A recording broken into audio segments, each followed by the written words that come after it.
16 minutos en el territorio continental ecuatoriano, buscando la verdad y abogando por la unidad nacional en pro de la paz y la seguridad en el Ecuador. Queremos dar la bienvenida en estudios de la revista de Opinión y Democracia a la señora ministra de Trabajo, doctora Ivonne Núñez. Le hemos invitado para hablar de algunos temas de interés vinculados con la política laboral, partiendo de esto que ha sido un tema grande que debiera esclarecerse, tomarse los correctivos. Ha habido acciones constitucionales. Lo importante es concienciar al país lo que se ha hecho a través de la contratación colectiva, que siendo importante, estando en la ley que debe respetarse, pero dentro de los marcos legales y económicos del Ecuador. Señora ministra, bienvenida. ¿Qué está pasando y cómo se toman los correctivos finalmente en contratos colectivos onerosos, como en el sector eléctrico, en CENEL, CELEC, en el sector de telecomunicaciones, CNT, entre otros? Muy buen día, señora ministra. Muy buenos días una vez más. Muchas gracias por invitarme a comparecer ante este importante medio de comunicación. Lo primero que se hizo en el mes de marzo, de manera conjunta con el Ministerio de Energía y Minas, al igual que con el señor Ministro de Economía y Finanzas, fue comparecer mediante una acción de protección que había sido presentada por el Comité de Empresa de CELEP y evitar el traslado de 1.080 servidores públicos bajo el Código del Trabajo y por ende bajo la protección y todos los beneficios de la contratación colectiva que se encuentran vigentes en CELEC. Este perjuicio era de $200 millones y nosotros de manera conjunta comparecimos y le demostramos al juez de la causa que no era posible este tipo de traslado en razón que la Corte Constitucional ya se ha pronunciado en varias sentencias y de igual manera porque existen sendos mandatos constituyentes que aún se encuentran vigentes, como el mandato constituyente 2 y mandato constituyente 8, que hablan de manera muy clara que los obreros se rigen bajo el Código de Trabajo y que la contratación colectiva solo beneficia a los obreros. De igual manera se emitieron tiempo atrás dos sendos decretos presidenciales, primero el 1701 y después el 225, que modificó al decreto 1701 y también especifica de manera muy clara cómo se tiene que manejar una contratación colectiva y los beneficios que esta contratación colectiva deriva en función de entregar los derechos que les corresponden, que han sido previamente pactados a los obreros en la empresa pública, en el caso específico de las 4 empresas públicas del Estado. Sin embargo, ¿cuáles son, perdón, solo para precisar? Son CENEL, son CELEC, CNT y Petro Ecuador. Sin embargo, nosotros hemos terminado de hacer los estudios definitivos como Ministerio del Trabajo y en pocos días el país conocerá cuáles son las acciones que va a seguir emprendiendo ya en esta vía una vez que se han terminado los estudios de los 4 contratos colectivos mediante la facultad que nos otorga no solo la Constitución, sino también las leyes de controles administrativos. Señora ministra, para estar absolutamente claros, como usted bien ha señalado, la contratación colectiva solo cobija a los obreros. ¿Qué figura legal encontraron para incluirse quienes no estaban cobijados por esa contratación colectiva? Que había discriminación y que por existir discriminación y no existir igualdad material, que es la que en algunos casos, en 2 casos, deciden los jueces, el uno en Pueblo Viejo, en la provincia de Los Ríos, y el otro juez y también tribunal, primero el juez de el Cantón Rocafuerte y después el tribunal de la provincia, de la Corte Provincial de Justicia de Manabí, de la provincia de Manabí. Los jueces deciden que sí, que hay una discriminación, inobservando lo que significa la discriminación y lo que significa la igualdad material, inobservando también los precedentes de la Corte Constitucional, que ha definido muy claramente lo que significa la discriminación. Por tanto, en el caso de CNT, lo que sucedió en la provincia de Manabí con el traslado de estos trabajadores, ya la Corte Constitucional ha seleccionado el caso y le ha pedido los informes pertinentes a todos los jueces que intervinieron en este traslado. En el caso de CENEL, llegaron incluso a embargar más de $200 millones para pagar el traslado de los trabajadores y también otorgarles el beneficio de la contratación colectiva de manera retroactiva. Y nosotros hemos impedido el embargo en razón de que no se pueden embargar bienes del Estado ni tampoco tomar los dineros del Estado que se encuentran en las cuentas bancarias que sostienen la economía de estas sendas empresas. Señora ministra, en ese sentido, ¿cómo se va a tomar el correctivo y parar estos abusos que ha habido en la contratación colectiva? Primero yo quiero explicar lo siguiente, tanto la política laboral del señor presidente Daniel Noboa Sin como la política laboral de este Ministerio del Trabajo es el respeto irrestricto a las organizaciones laborales y al sindicalismo. Nosotros hasta la presente fecha hemos, desde el mes de noviembre que asumimos la conducción del Ministerio del Trabajo hasta la presente fecha, hemos registrado más de 300 organizaciones sindicales en todo el país y también hemos ya suscrito y se han avalado todos los contratos colectivos que han tenido los dictámenes previos del Ministerio de Economía y Finanzas. Con todos estos dictámenes previos del Ministerio de Economía y Finanzas, de acuerdo al artículo 74 de la Ley Orgánica de Finanzas Públicas, nosotros dimos paso a aquello porque no nos podemos negar. Pero a mí como ministra, evidentemente que me ha llamado la atención que se pretenda, primero, aprobar contratos colectivos sin tener el dictamen previo del Ministerio de Economía y Finanzas, violando evidentemente lo que yo llamo el quiebre normativo del artículo 74. Y aquí buscaron un mecanismo que fue un mecanismo que les resultó ir al Ministerio del Trabajo y a través del Tribunal de Conciliación y Arbitraje conseguir los votos necesarios, incluidos los votos de los representantes de las empresas, para evitar el dictamen del Ministerio de Economía y Finanzas. No es posible que en el Ecuador se den este tipo de irregularidades normativas, porque si a mí la ley me exige el cumplimiento del financiamiento para toda la contratación colectiva, también me estoy burlando de los trabajadores, porque les estoy diciendo que existe un contrato colectivo que va a ser posible realizarlo y sin embargo no existe financiamiento. Eso no es tener seriedad frente a una representación tan importante como es la representación del sector obrero.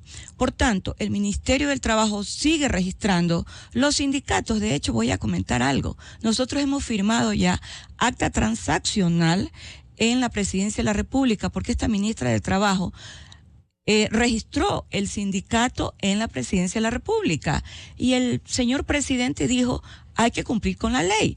Ese es un síntoma entonces de cómo nosotros cumplimos con los registros siempre y cuando contengan todos los requisitos y puedan acceder a la inscripción de un sindicato a nivel nacional. Nosotros cumplimos con el sindicalismo, pero no es posible que se gasten más de 70 millones de dólares en este tipo de contrataciones colectivas que no cumplen con las normativas que son vinculantes y obligatorias.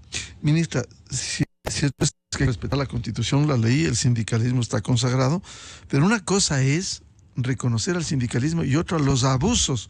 Cuando usted dice, por ejemplo, que haya los delegados de la empresa que hayan de alguna manera a colaborar este tipo de contratación sin financiamiento.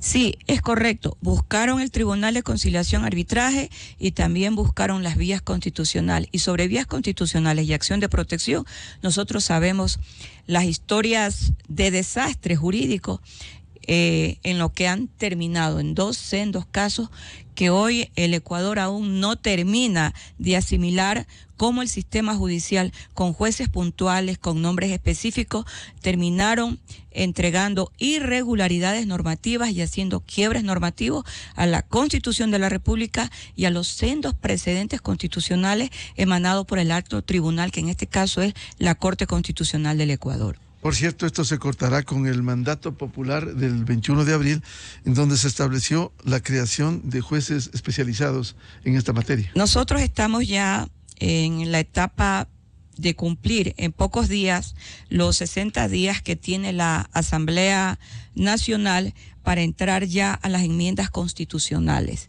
No solo se va a dar paso a lo que usted acaba de señalar como una enmienda constitucional, sino que, de lo dicho por el actual presidente del Consejo Nacional de la Judicatura, en un año, con el financiamiento previo que se requiere, estarán creados ya las unidades judiciales especializadas en materia constitucional.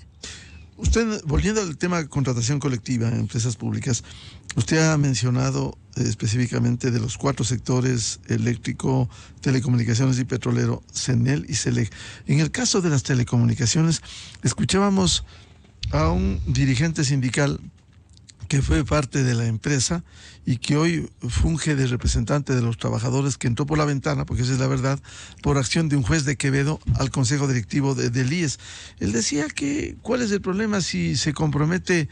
Ni siquiera se ha llegado al cumplimiento del 10% de lo que dispone una empresa. Es decir, si una empresa tiene $1.000 millones, un contrato colectivo por 100 millones no es ningún problema. Bueno, él lo ha dicho ya en varios medios de comunicación y yo tengo aún buena memoria.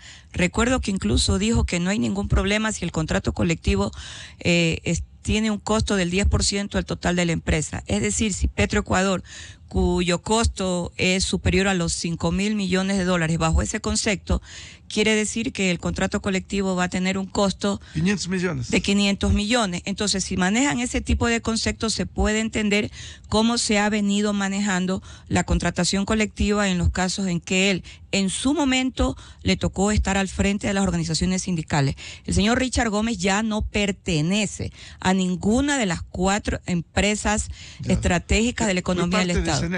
Fue parte, perdón, de CNT. Él fue desvinculado, no, en CENEL. Él fue desvinculado en diciembre del año 2022 de la empresa CENEL, recibiendo la indemnización que la ley y el contrato colectivo facultaba en ese momento. Entiendo que ahora... ¿Cuánto recibió? Más de $200.000. Entiendo que ahora tiene la representación ante el Instituto Ecuatoriano de Seguridad Social, donde él tiene una remuneración como vocal por encima de los $4.000. Pero yo aquí me hago y me formulo una pregunta. Cuando uno tiene una representación tan honorable, tan histórica, de ser el representante del sector de los afiliados ante el Instituto Ecuatoriano de Seguridad Social, yo la primera pregunta que me formulo es, ¿él representa a los afiliados los afiliados del Instituto Ecuatoriano de Seguridad Social para optar por esa delegación? Yo, bajo mi concepto, es que no la tiene, porque él dejó ya desde diciembre del año 2022 de ser un trabajador activo y consecuentemente en ese momento era un afiliado ante el Instituto Ecuatoriano de Seguridad Social. Son las preguntas que yo siempre me formulo cuando analizo casos. Él fue elegido después. Y habría que preguntar mediante la acción de protección en qué provincia y ante qué juez. Juez de Quevedo.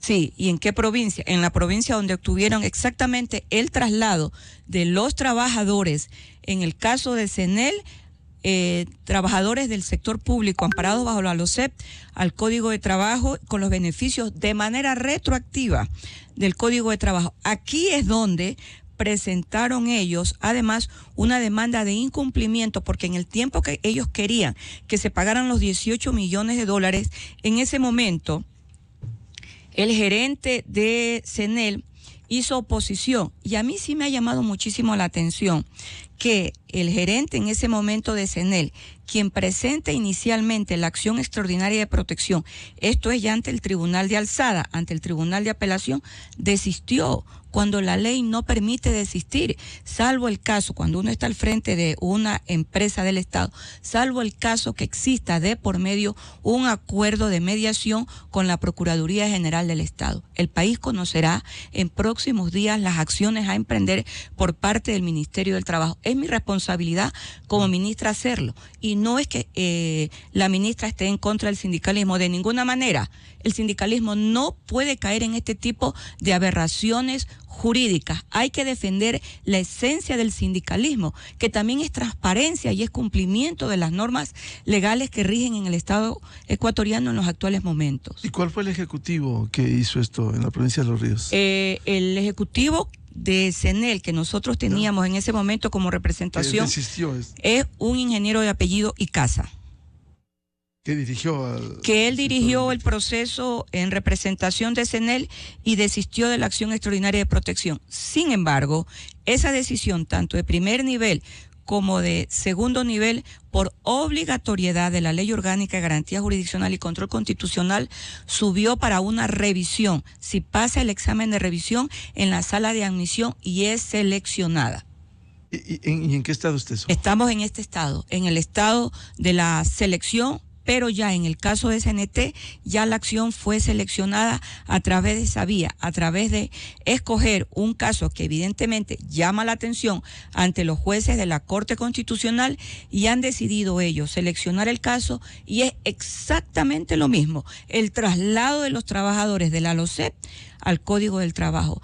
¿Sabe cuántos trabajadores hay en CENEL bajo el Código del Trabajo? Más de 6.000 trabajadores. ¿Sabe cuántos trabajadores hay en CENEL bajo la LOCEP? Menos de 230. Cuando yo vi... Fueron migrando. Sí, no, migraron de un solo, a través de la acción de protección.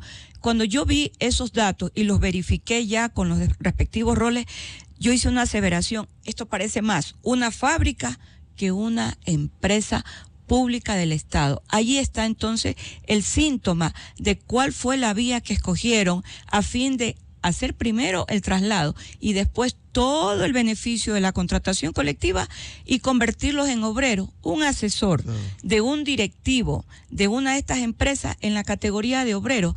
Esto en el primer plano, pero hay otros planos que también ellos han efectuado, que es el tema de entregarles remuneraciones variables al año. Las remuneraciones variables no es otra cosa más que el rendimiento económico que obtiene una empresa y que eso siempre va a ir a las arcas de la empresa. Eso funciona en una empresa privada y en la pública. Exactamente, ¿Por qué? Pero obtienen remuneraciones variables y los contratos colectivos contienen disposiciones de remuneración variable. ¿Sabe qué encontramos? Que la Ley Orgánica de Empresas Públicas no tiene reglamento, razón por la cual los directorios de todas estas empresas convertían sus decisiones en estos sendos beneficios. Esta ministra entregará en poco tiempo el reglamento a la Ley Orgánica de Empresas Públicas. Ministra, con todo el respeto para los obreros, casi todo el mundo, como se suele decir, se trasladó para cobijarse del contrato colectivo como obrero. Pero hay otro antecedente, y este antecedente me lo han hecho llegar cientos de trabajadores, pero cientos de trabajadores en el caso de CENEL. ¿Qué es lo que ellos verifican cuando mensualmente les llega el rol de pago? Primero les llega un descuento para el comité de empresa de aproximadamente $7.80. Y también les llega un descuento obligatorio para la Central Única de Trabajadores que supera los $3. Si yo le estoy hablando de más de 6.000 trabajadores, son 6.200 trabajadores. Multiplique usted eso por aproximadamente $11-12. ¿Cuánto significa mensualmente para los ingresos de la organización sindical? Más de $65.000 mensuales. Y esto ¿Eso manejan los dirigentes? Sí, y eso multiplícalo usted por las otras organizaciones donde hicieron el traslado. Es decir, el traslado no tenía... Una lanza de claro, el traslado no $miles. tenía exclusivamente el beneficio de la contratación colectiva. Iba todo atado a este tinglado. Por eso es que cuando hice el estudio como ministra del Trabajo a mí me llamó mucho la atención, porque conozco de otras organizaciones, de otros sindicatos, de otros comités de empresas que, por ejemplo, están registrados bajo el Frente Unitario de Trabajadores y no tienen este tipo, llamemos, de erogaciones a nivel de los roles de pagos. Entonces, las diferencias son abismales. ¿Pero por qué se hizo esto? ¿Qué fue lo que sucedió? ¿Por qué vieron al sindicalismo como un medio para tener este tipo de ingresos y no para fortalecer empresas públicas que en algún momento sí se convirtieron en empresas referentes y permitían tener grandes ingresos a la economía del Estado? De hecho, las 4 empresas están constituidas y así siempre se manejó en la Constitución de la República como empresas estratégicas de la economía del Ecuador. Ministra, una inquietud. Con toda su experiencia, usted fue de la sala de lo laboral en la Corte provincial del Guayas. ¿Cuándo terminan estos beneficios de la manera que han hecho, utilizando la ley, pasando a la contratación colectiva? ¿Será posible o hay que esperar la conclusión de los contratos colectivos? Terminará muy pronto. Tenga la plena seguridad. ¿Con el reglamento se podrá...? Con el reglamento vamos a regular, de ahora en adelante. Y los directivos en este momento ya han tomado sendas resoluciones. Pero ya para las acciones y las revisiones legales de la contratación colectiva, en pocos días el país conocerá las acciones a seguir por parte de la ministra del Trabajo. Es importante establecer las razones por las cuales entonces el acuerdo ministerial 80 al cual se opone reguló la contratación colectiva, y no es que no existía un acuerdo ministerial antes de este acuerdo ministerial 080 al que se oponen todas las organizaciones sindicales, y me han manifestado que van a presentar demanda de inconstitucionalidad ante la Corte Constitucional. ¿Por qué yo derogué el acuerdo ministerial del año 2013?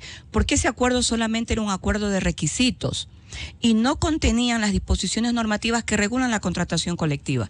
¿Qué fue lo que hizo la ministra? Fue textualizar todos los artículos pertinentes a cómo se tiene que negociar una contratación colectiva. Y ahí está el artículo que no les gusta, el artículo 74, que es de la ley de empresas públicas. El 74 señala que es vinculante el dictamen y obligatorio el dictamen del ministro de Economía y Finanzas. ¿Y saben lo que yo hice? Me puse a investigar y analizar si este artículo, que no gusta a los dirigentes del sector público, no a los dirigentes del sector de las empresas, donde hay sindicatos del sector privado, esa es una negociación diferente. Descubrí que no existía demanda de inconstitucionalidad, demanda de reforma a este artículo 74. No existía absolutamente nada. Lo hicieron sin cumplir el 74. Sí, entonces, ¿qué es lo que hizo la ministra? Lo que nosotros hicimos, ya el equipo técnico y a mí como ministra, evidentemente me toca firmar el acuerdo ministerial, como lo hice, fue textualizar el artículo, textualizar los decretos ejecutivos 1701 primero, después el 225, pero el 1701 es el que da inicio al cumplimiento de los acuerdos ministeriales, lo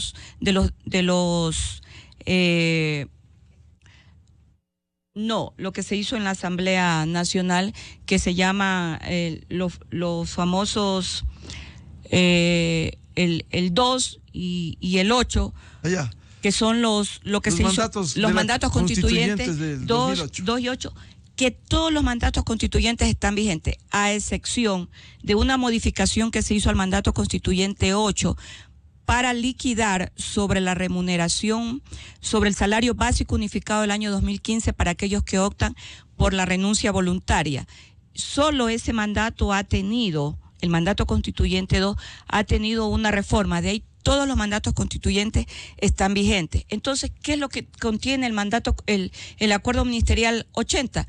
Contiene todas las disposiciones normativas que el anterior acuerdo ministerial no lo contenía. Y contiene algo muy importante: ¿quién hace el examen de verificación y cumplimiento de los contratos colectivos? Los hace el Ministerio del Trabajo. Y también cuál es la autoridad que realiza el examen pertinente en relación al incumplimiento, porque en los contratos colectivos en el sector público existen erogaciones económicas que las entrega el Estado ecuatoriano. Doctora Ivonne Núñez, el incumplimiento de este requisito del informe previo del Ministerio de Finanzas pudiera parar la aplicación de estos contratos colectivos por inobservar estas disposiciones?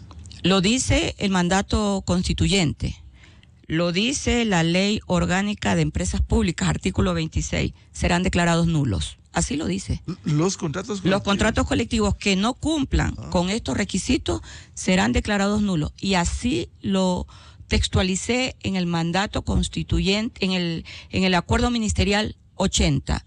Dicen que van a plantear la demanda de inconstitucionalidad. Yo estoy lista para ir a la Corte Constitucional. A mí me gusta litigar porque me gusta estudiar y también me gusta cumplir con las normas. Consecuentemente, hay una posibilidad de que con estos argumentos jurídicos que usted exhibe, señora ministra, al menos se pare, y habrá que negociar nuevos contratos colectivos ya en otras condiciones en el sector público con informe previo del Ministerio de Finanzas. Hay que cumplir la norma. Acabo de señalar que en muchos GAT municipales en el Ecuador se han firmado, y en otras instituciones del Estado, Consejo Provincial, universidades que reciben dinero del Estado, se han firmado los contratos colectivos con los dictámenes previos que los ha emitido el actual ministro de Economía y Finanzas. Es decir, hay que cumplir con la norma. Pero usted no puede negociar un contrato colectivo y ponerlo en vigencia si no tiene el sustento económico que va a permitir que los trabajadores reciban los beneficios que han sido previamente pactados. Es decir, hicieron un bypass para firmar, es decir, eludieron el informe del Ministerio de Finanzas para llegar a estos contratos onerosos. Bueno, el bypass significa eso, buscar otras vías alternativas. Pero las vías... Incumpliendo la ley. Incumpliendo la ley, claro. Lo que yo sé a veces decir en broma son herejías jurídicas inventadas en ciertas unidades judiciales. Y que se aplican esas herejías. Y que fueron llevadas a esto. Y yo creo que tenemos que aprender de la historia.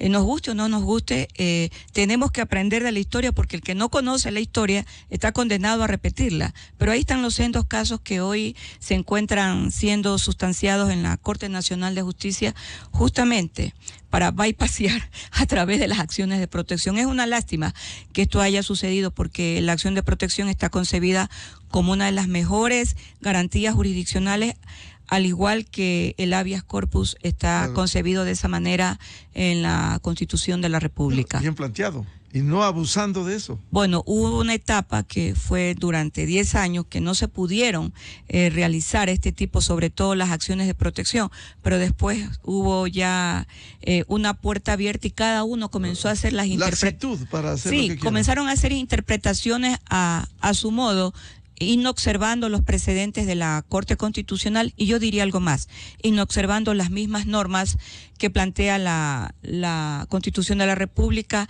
en el tema de las garantías jurisdiccionales, y que plantea la misma Ley Orgánica de Garantías Jurisdiccionales y Control Constitucional. Ahí está el famoso artículo 42 de esta última ley que estoy citando, que dice acerca de la improcedencia de una acción de protección. Hay improcedencia de una acción de protección cuando se está viendo o analizando una disposición que ya ha sido emitida por un juez de una jurisdicción. Es decir, no cabe una acción de protección sobre una decisión judicial. Hubo jueces que acogieron eso. Sobre decisiones judiciales.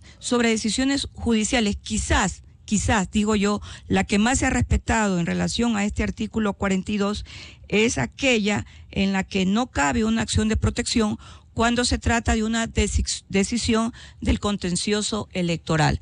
Imagínese usted si se hubiese permitido y si la ley no hubiese planteado, no hubiese entregado este candado a tantas acciones que se hubiesen presentado sobre decisiones del contencioso electoral, incluso hasta una elección presidencial.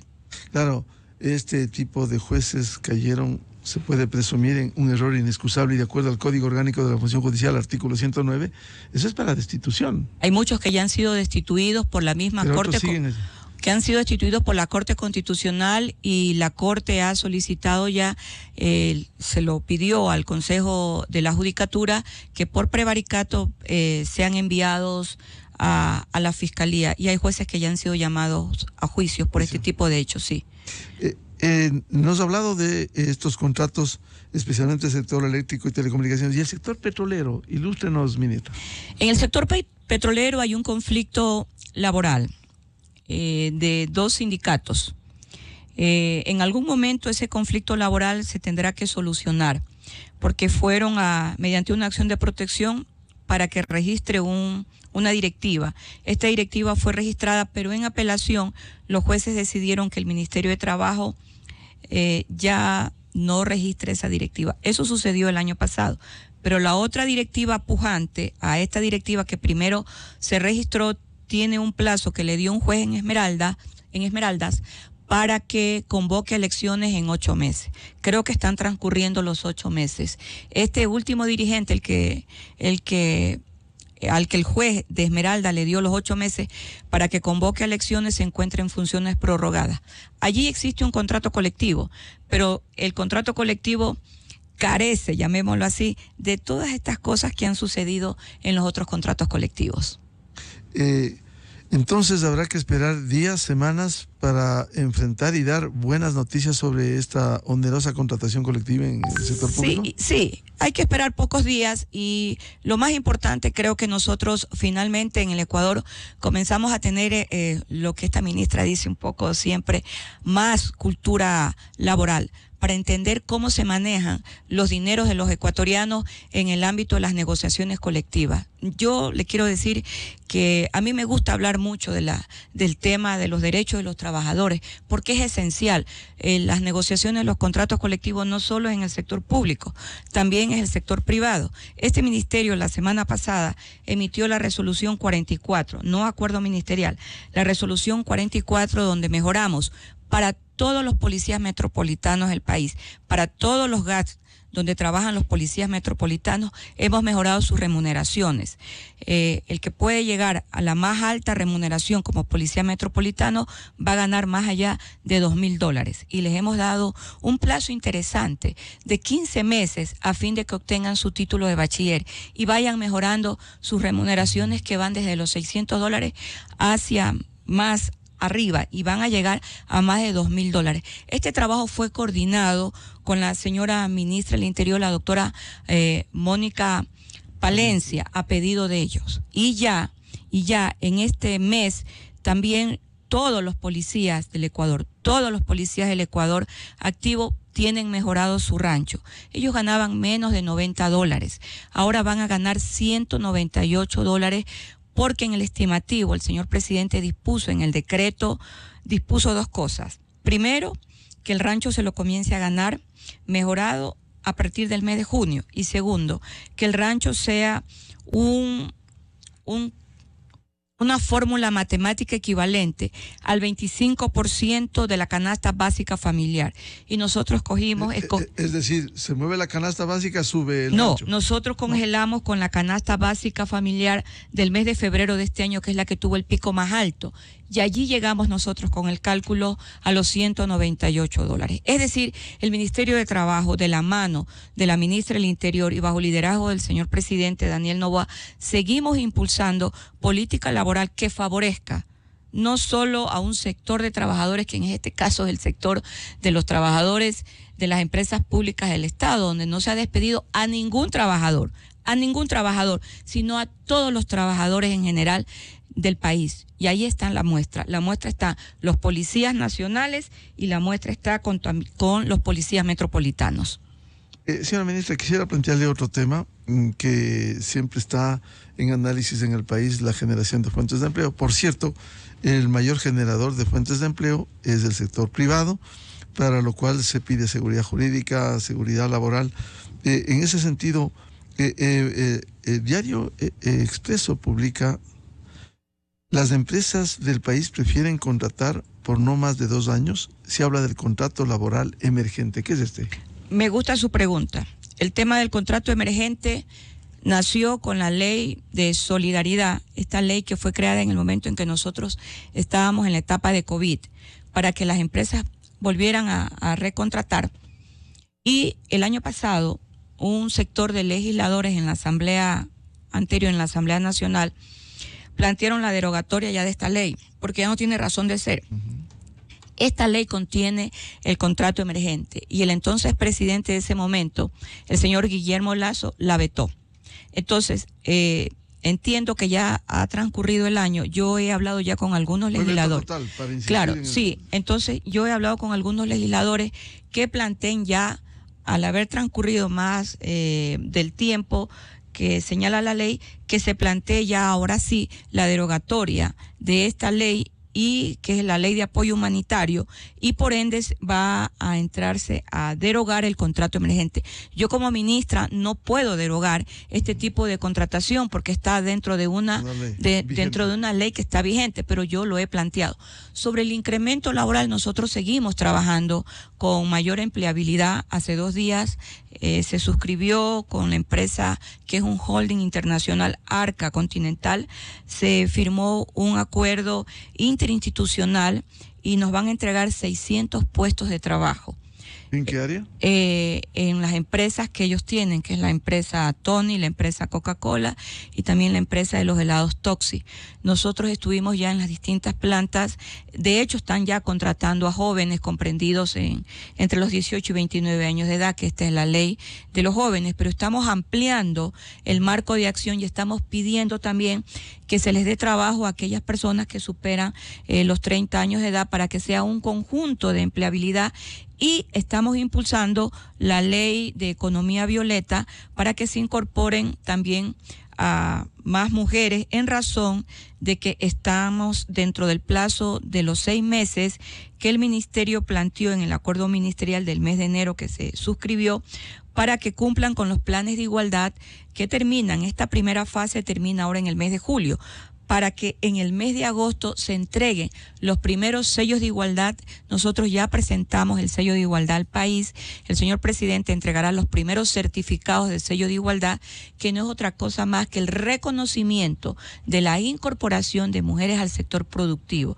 Y los sellos irán anexados en todos los productos que posteriormente serán pues ya puestos en percha, incluyendo el sello de igualdad. Vamos a ser el primer país de la región de América Latina en tener esta política de los sellos, y así lo dice la ley de economía violeta, y posicionarnos en el mundo también del comercio internacional. Por cada producto que se exhiba estará el sello violeta, que se traduce en que la mujer ha sido parte de la mano de obra en la construcción del producto que llega a las manos del consumidor. Entonces ahora tenemos política de jóvenes, política de personas pasadas los 30 años de edad y política de trabajo también para las mujeres en el Ecuador. Es importante cuando se refiere, señora ministra, a la ley violeta, que es un avance indudablemente. ¿Qué ha pasado, aun cuando el ámbito es legislativo, la ampliación de los beneficios para una madre lactante? Ampliar el periodo. Mire, yo estoy de acuerdo en la ampliación de los periodos porque además se rigen por normativas internacionales, son políticas sociales laborales mundiales. Ya. Entonces, si se cumplen... ¿Puede comparar entre lo que pasa en el mundo y pasa en el Ecuador para llegar a eso? Sí, es más, nosotros tenemos mejores avances que algunos países que no les dan el plazo, que ahora en el Ecuador lo extendimos también al papá. Extendimos al papá para que permanezca más tiempo de cercanía con su bebé cuando ha nacido, ¿no? Nosotros somos pioneros en eso. Eso nos ha permitido incluso tener... A mí no me gusta mucho hablar de los temas de reconocimiento, pero eso nos ha permitido tener reconocimiento y que se hable mejor de la política laboral del Ecuador. Nosotros tuvimos aquí hace más de un mes el 5º encuentro iberoamericano de ministros del trabajo, y fue satisfactorio para nosotros como Ecuador, con la participación de 22 países. Participó Cuba, participó Bolivia, participó Andorra, participaron todos los países que hacemos la comunidad iberoamericana. Todos los países tienen política laboral desde hace mucho tiempo para los jóvenes.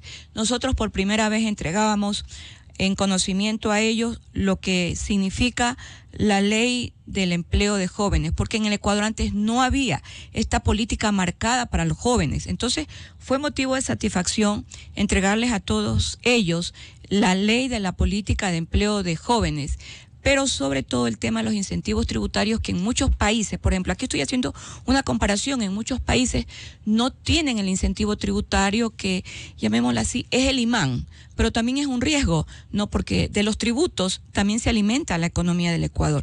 Pero nosotros estamos demostrando que incluso con estos riesgos nos jugamos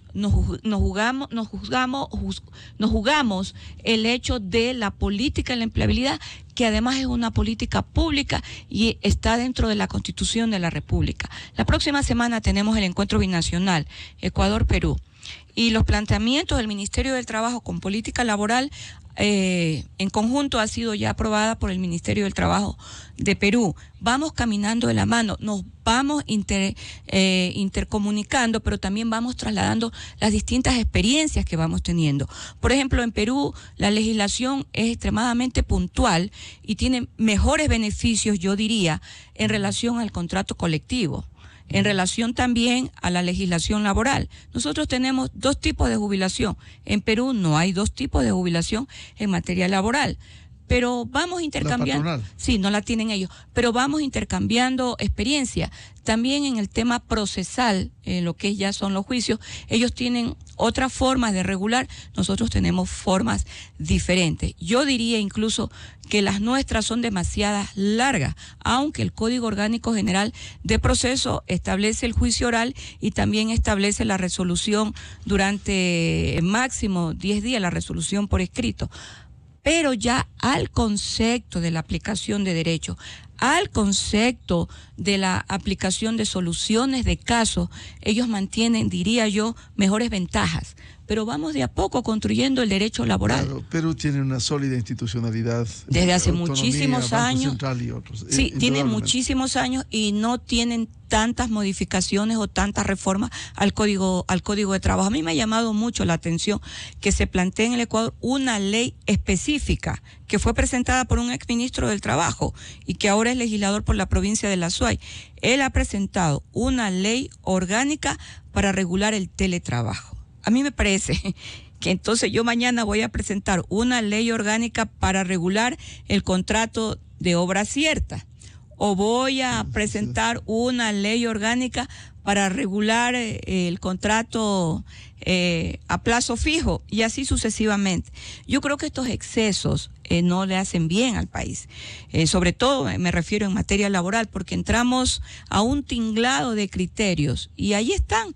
Pasan este tipo de leyes y más bien no aclaran las situaciones de las relaciones laborales. Por eso es que yo planteo la posibilidad muy prontamente de sentarnos a conversar y elaborar un nuevo código del trabajo. Ya no reforma, sino un nuevo código del trabajo. Una cuenta pendiente con el involucramiento de todos los sectores. Solo para concluir el tema de la ampliación del periodo de la lactancia, esto es sagrado para la madre lactante, por un lado, si se amplía el plazo, y por otro, dentro de la actual norma, el respeto a los periodos, el no cambio de una madre lactante, sino de mutuo acuerdo con el empleador. Sí, pero quiero decirle algo, más allá del proyecto de ampliar, la misma Constitución lo tiene ya desde hace muchísimo tiempo legislado. Dice que se debe dar una atención prioritaria a la madre lactante y la Corte Constitucional lo ha planteado incluso como una garantía reforzada. A mí sí me llama, por ejemplo, la atención que el Código de Trabajo siga sosteniendo que la forma para demostrar que una mujer está en estado de gestación es exclusivamente el documento que se entrega en el Instituto Ecuatoriano de Seguridad Social. Ahí está en el Código de Trabajo. Deberían algunas personas incentivar más bien ir, cuando se hacen procesos de reforma al Código de Trabajo, ir derogando este tipo de disposiciones, porque ya, por ejemplo, hay casos en que esa prueba se cae por sí sola cuando el embarazo de la mujer se ve notoriamente. Una mujer de 7 meses u 8 meses no necesita pues el requisito sine qua non que plantea el código. Tengo que notificar al IES que estoy embarazada, mire. Sí, y en el momento en que sale le dice, mire, tiene que salir, pero ¿dónde está el certificado? Entonces, existe una disposición normativa que está en el Código Orgánico de la Función Judicial que señala que cuando son hechos públicos y notorios no se requieren pruebas. Sin embargo, algunos jueces, cuando las mujeres son despedidas, siguen pidiendo este requisito, lo cual a mí me parece muy grave en razón de que se viola la garantía normativa, se viola la garantía reforzada y se viola el mismo Código Orgánico de la Función Judicial, que el Código Orgánico de la Función Judicial, en los primeros 33 artículos que este código contiene, es como un rosario para todos los jueces. Ahí están sendos principios normativos en materia procesal, y ahí está el tema al que me refiero, que no se necesita prueba. Para concluir y agradecerle a la señora ministra de Trabajo, Ivonne Núñez, dos temas puntuales de coyuntura. ¿Alguna novedad en las liquidaciones con los trabajadores de Diario del Comercio, por un lado, y por otro, cómo va su acusación personal por traición a la patria? ¿Cómo va eso? Al prófugo de la justicia. Vamos a empezar por la segunda. Ya él no es un sujeto denunciado, ya él es un sujeto investigado. Yo ya ratifiqué mi firma y rúbrica lo hice con el mayor de los honores. Y no lo hago como ministra de Trabajo, lo hago como ciudadana. En el mes de agosto iré a rendir mi versión libre y voluntaria. Y quiero que llegue ese día, porque a mí me gusta mucho hacer mis exposiciones debidamente motivadas y estudiadas.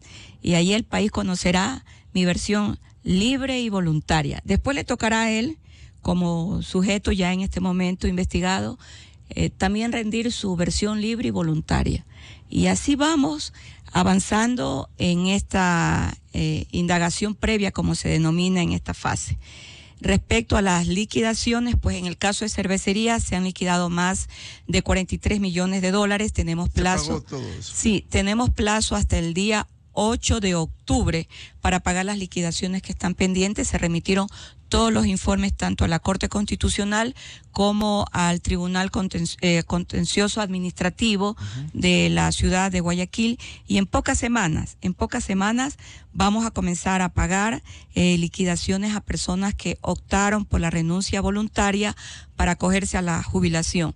Ya contamos con 33 millones de dólares que nos han aceptado para recibir mediante bonos del Estado y 11 millones para recibir en efectivo. Muchas de estas personas son del Ministerio de Salud Pública, otros son del sector educativo y otros son de otros ministerios. Se deben 800 millones de dólares, pero vamos a comenzar con estos valores y ya es bastante. Claro. Y en pocas semanas vamos a entregar la ley para el pago de los jubilados de la cementera, en razón de que esta ley duró 10 años, pero la Corte Constitucional la declaró inconstitucional y le dio... ¿Eso dejó el SIM?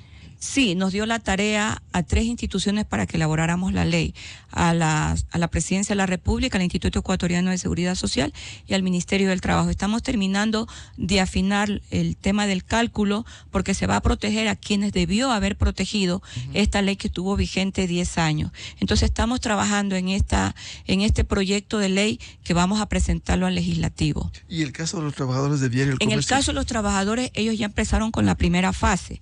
Que es la fase de mediación, y está en el seno del Ministerio del Trabajo la negociación. No he preguntado, tampoco he sido requerida, no he tenido ninguna queja, entiendo que ellos van avanzando, pero al haberlo comentado usted hoy día en la mañana, el día de hoy voy solo a preguntar, porque es lo que puedo hacer. Solo cuando me piden que intervenga, yo intervengo, como lo he hecho en el caso de Gamavisión, que me pidieron que intervenga el día que inició la negociación, y ahí yo di algunas ideas que creo que pueden ser consideradas, en razón de que existen 500.000 dólares en el sistema de rentas internas, y estos 500.000 dólares pueden ser derivados para el caso de aquellas personas que considero como ministra deben tener atención prioritaria, que es el caso de los jubilados de Gamavisión. Perdón, muchas gracias. Perdón, a la señora ministra de Trabajo, doctora Ivonne Núñez, para hablar de estos temas de interés en materia de política laboral, y estaremos pendientes por el tema de la contratación colectiva en el sector público. Se vienen medidas y acciones. Sí, es la obligación, y hay que hacerlo con firmeza, hay que hacerlo con firmeza, y hay que hacerlo convencido de que es la única forma como el Ecuador puede reinstitucionalizarse. Estamos en esa fase y seguimos trabajando en un Ecuador que sí resuelve. Muchas gracias a la señora ministra de Trabajo, doctora Ivonne Núñez.